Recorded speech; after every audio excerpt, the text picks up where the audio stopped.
Hello, সবাই কেমন আছো গো? নিশ্চয়ই তোমরা ভালো আছো। আমার শরীরটা না ভালো নেই।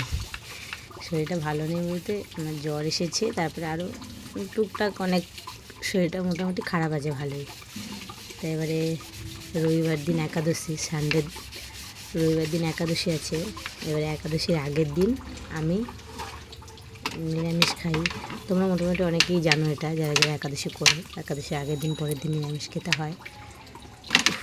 আমি কথা বলতে পারছি না, হাঁপিয়ে যাচ্ছি। এবারে নিরামিষ খাবো, মানে শনিবার খাবো। এটা শুক্রবার দিন রাত্রে ভিডিও করা। শনিবার খাবো নিরামিষ। এবার নিরামিষ খেলে আমি সব ধুই, ফ্রিজ, তারপরে ঘরের যাবতীয় জামা কাপড় কাচা ধোয়া প্রচুর করি।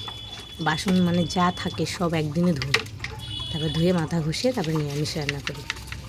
এবারে আমার যেহেতু শরীর খারাপ, আমার বর তো জানি মন্দিরা ফ্রিজ ধোবেই, ওই জন্য আজকে শুক্রবার দেখো আমার বর ফ্রিজটা ধুয়ে দিচ্ছে। মানে এখন বাজে কটা বাজে তো দেখাই, এখন বাজে রাত সন্ধ্যে 7:15।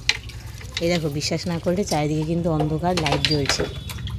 এখন বাজে 7:15 আর আমার বর আমার ফ্রিজটা ধুয়ে পরিষ্কার করে দিচ্ছে। আর আমাকে তাও ডাক্তারখানে নিয়ে যাওয়ার জন্য জোর করছে। আমি বলছি না, ডাক্তার কাছে যাবো না। তারপরে আমি না ভূতের স্বপ্ন দেখেছি। ভূতের স্বপ্ন দেখে 2-3বার কেঁদে কেঁদে উঠেছি রাত্রে। এই রাত্রে না, সরি, দুপুরবেলা ঘুমিয়েছি, তার কেঁদে কেঁদে উঠেছি। ওই জন্য বড় বলছে চলো, ওই যে কোথায় যেন নিয়ে যাওয়ার কথা বলছিলে, হ্যাঁ, গারুলিয়া একজন মুসলমান কাকা আছে, উনি খুব ভালো ঝাড়িয়ে দেয়। তা বলছি ঠিক আছে, তাহলে ওনার কাছে চলো। আমি তো যাবো না, আমার জেদ।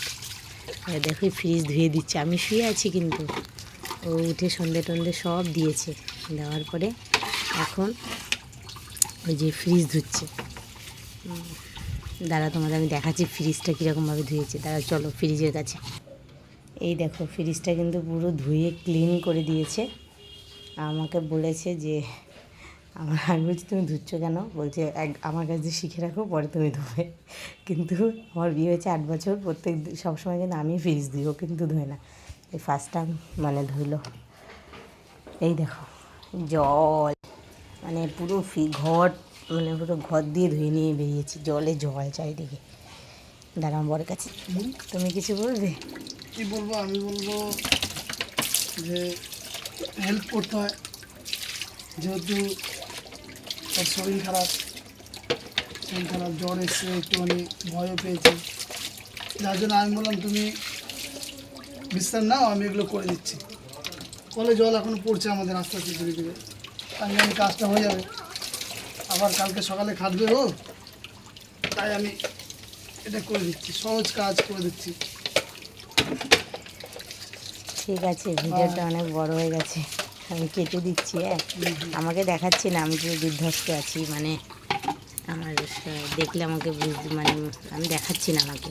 যাই হোক, এটাই দেখো, রাখছি। হ্যাঁ, টাটা।